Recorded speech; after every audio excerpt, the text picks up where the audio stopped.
Alright, magandang umaga po sa ating lahat, lalong-lalo na po sa ating mga subscriber dyan, sa ating mga OFW, sa mga panig ng mundo. Magandang umaga po sa ating lahat. So, ito mga kalyabe, at maaga pa tayo makaalis dito sa bahay dahil may pupuntahan tayo dito sa may Pasong Buhaya, Imus, Cavite. Ayan, isa din to sa ating mga kaibigan, isa sa ating Sword family. Ayan, kilala rin to na isang vlogger. Ayan, so pupuntahan natin, alamin natin kung sino ito at kailangan niya ng ating tulong para maayos ang kanilang sasakyan. So, para malaman natin at makilala natin, tara and let's go! Alright, so ito na mga kalyabi, biyahe na tayo papuntang Pasong Buhaya. Ayan, sa Imus, Cavite. Ayan, so kung sino naman yung isang kaibigan natin na vlogger din. Ayan, shout out po sa iyo dahil alam ko kilala niyo to dahil taga-Bukana ito, Bukana Vloggers. Ayan. So puntahan natin dahil kagabi pa sana yan mga kalyabe, kaso dahil nga sa busy nga tayo ay hindi natin siya napuntahan at medyo pagod na rin ako kahapon, so kaya yung schedule natin ngayong umaga. Ayan, shout out po dyan sa inyo sa lahat ng mga Bukana. Ayan,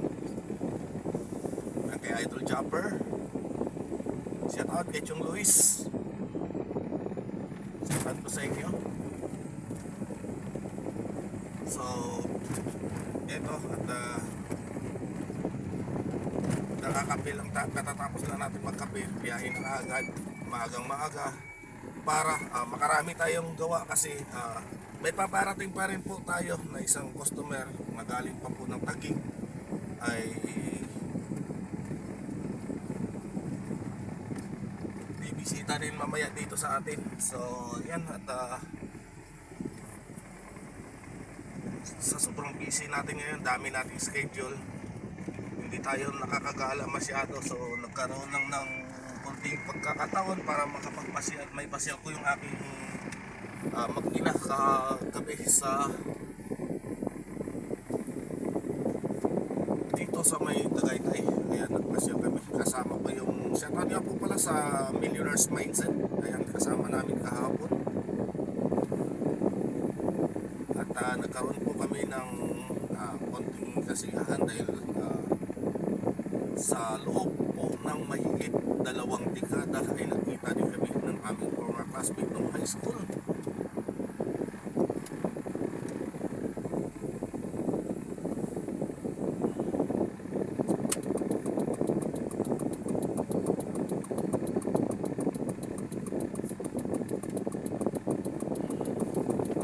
So nandito na tayo papunta ng dagat, palabas ng Dakar.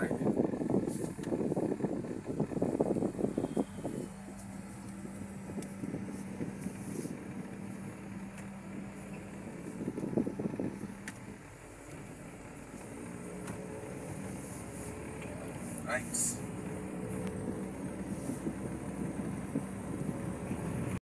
Pasong Buhaya.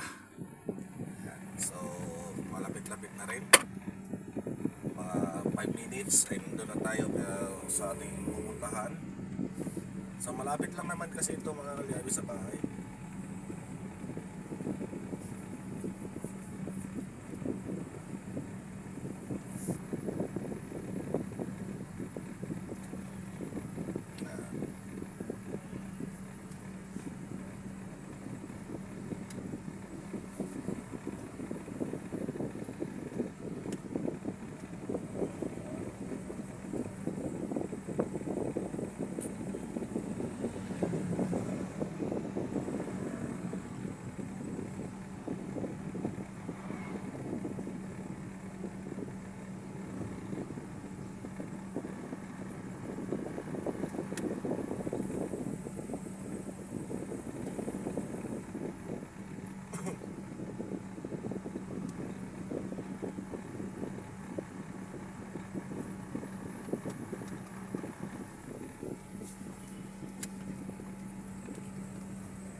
Ayan, napakaliwanag ng aking walakir.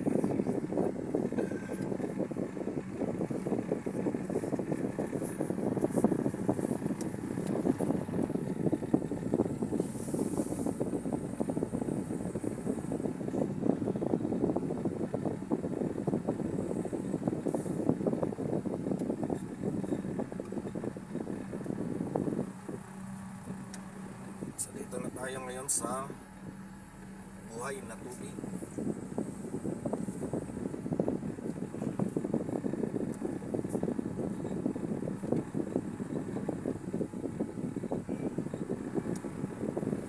Buhay na tubig, Pag-asa pala, Pag-asa Imus. So sunod dito ay buhay na tubig.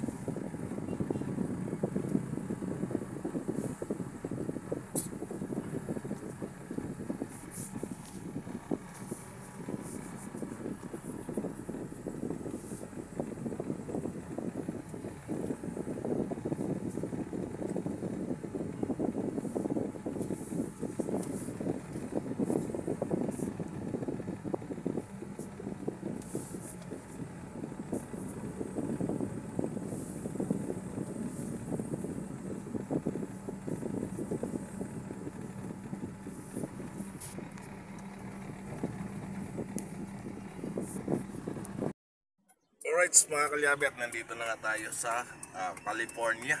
Ayan. Ayan, nasa California na ako, nasa US na ako. So nakasakay lang ng kotse, nasa California na. O ayan o. Pakapakita ko sa inyo para alam nyo na nasa California tayo. So ayan mga kalyabe o.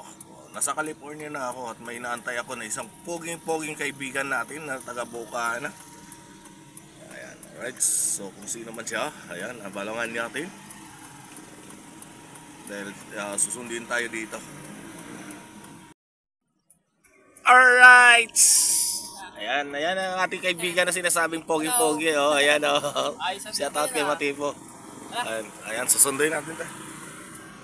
Alright. Alright mga kalyabe, so nandito na nga tayo at ito na nga yung ating Matepo. Ayan. Yung Matepo. Ayan.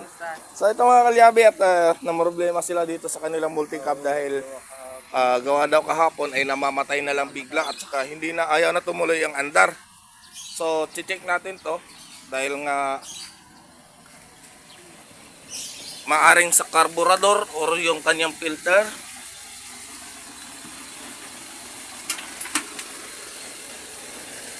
Ayan. Check muna natin.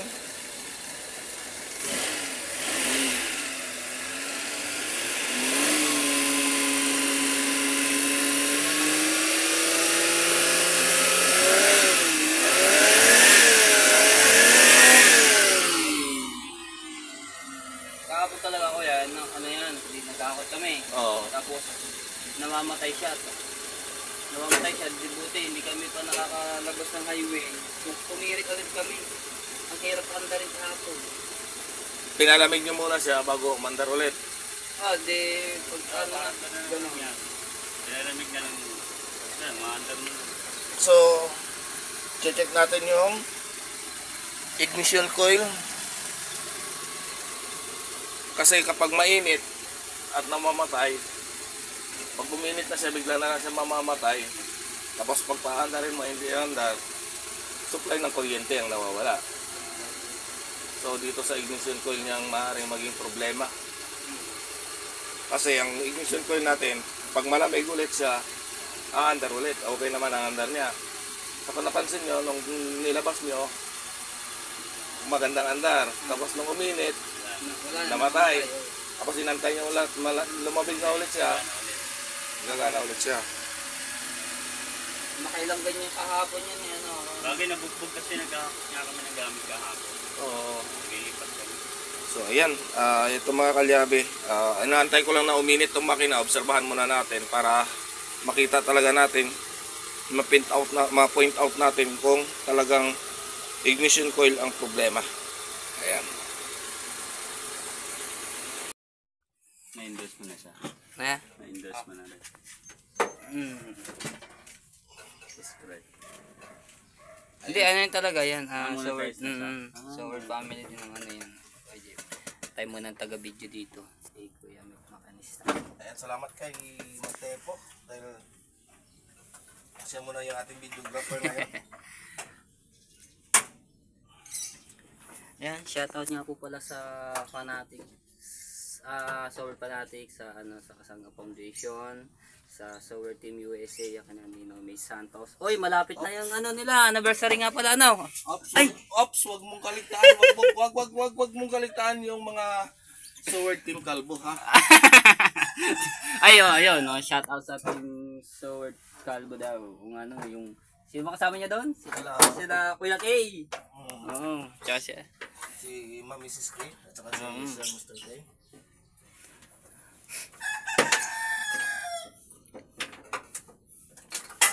Ay, Ter, nahulog Ter sa ating yung ano. Shout out din din sa Yan ang dahilan kung bakit hindi ako nagsiman. Alam mo, kung sa barko yan, sisid na ako.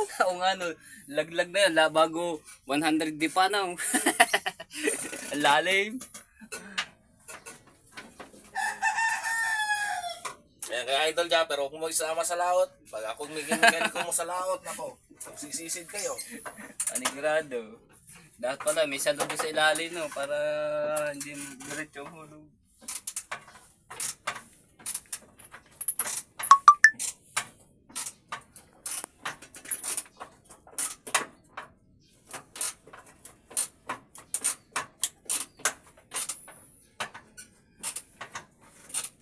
Yan sa mga nagtataka kung bakit madalang po ako mag-upload sa aking channel dahil video busy talaga at hirap na ako mismo yung gumagawa tapos ang magbibideo ay ako din mismo. So hindi ko Mahirap yung putukan masyado. Alam niya naman medyo masilan yung mga mga mekaniko. dapat din yan, bawat ano, may maganda talaga yung ano, kahit ilagay mo lang din yan GoPro. Sira ang mga GoPro ko eh. Bakit? Basa? Sayang. Ngayon ang mga ano sa GoPro na yung basa. Pag talagang nabasa ng konti, magiging lalo problema.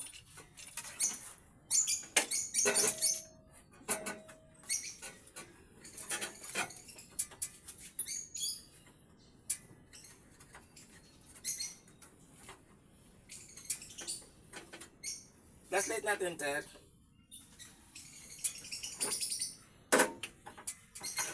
Tsaka yabing juice na di bale.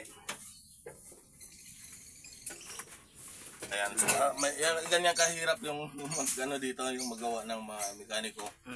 Lalo na nagdudukot ka, tapos cellphone pang gamit mo sa pagkakamera. Talagang hirap na hirap. Lalo hindi makakatapos din pagka ano, dapat talaga meron kang taga-video din. Pwede naman ako taga-video.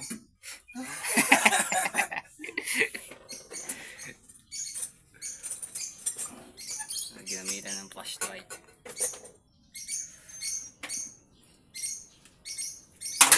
Linaw ng ano, camera.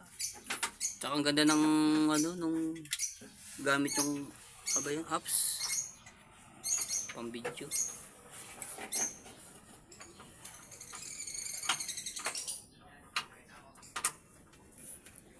Makapagpakalbo na rin kaya. Ay, 12 pala Para na rin ako ng team. Dosi na. Di baling. Wala tayong di baling ano.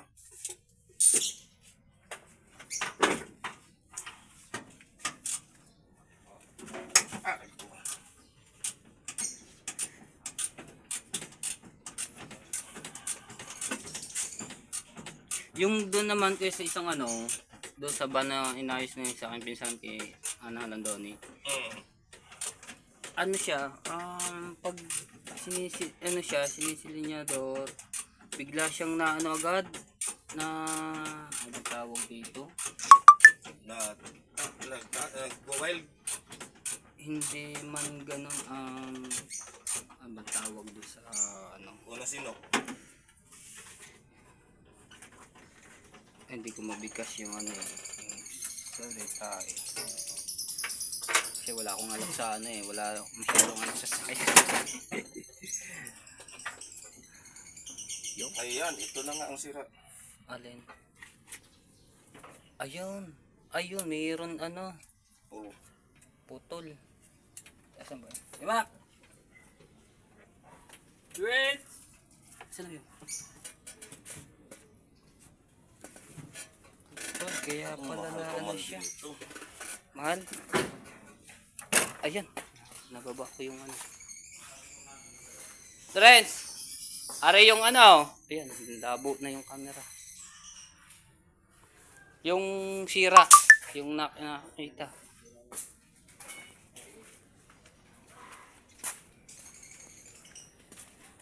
Ano daw? Apa? Ayan. Ayun. Problema. Oo. Pag uminit na siya, nawawalan na siya ng supply ng baka magtaka kayo kung bakit sinasabi kong nag-overheat kasi pag umiinit na siya mga kalyabe ay naglo-lose power na po siya. So hindi na makapag-supply ng maayos na kuryente, nawawalan na ng magnet dito yung kanyang contact. Kaya hindi siya mag-supply ng kuryente. So sa mga sasakyan na may mga ignition coil na kapag umiinit na inyong sasakyan at namamatay, so ito lagi ang kadalasan na nagiging problema. Kapag malamig naman ay ayos na ayos ang andar, pero pag uminit na siya bigla na lang siya mamamatay. Ito na po yun. Ito yung kanyang ignition coil. Bali yung ano. Hindi sa bukod dun sa bali dito, may crack dito. Ito rin mismo yung loob niya. Ang loob niya kasi mainit na to kahit na tawag nito maganda, akala natin maganda yung andar, sabi bakit ganoon? Ang ganda naman ng andar ng simula. Pag uminit na siya, bakit bigla na lang siya mamamatay? Kasi dito hindi na siya mag-supply ng kuryente. Ano na siya kumbaga kung sa makina pa ay blue by, nabu-blue by na siya. Anong tawag yan? Ignition coil po. So, yan napapalitan. Oo, itong papalitan. So sana makabili tayo ngayon dahil linggo pa naman, sana bukas si Santo Ciudad. Magkano kaya yun? Nasa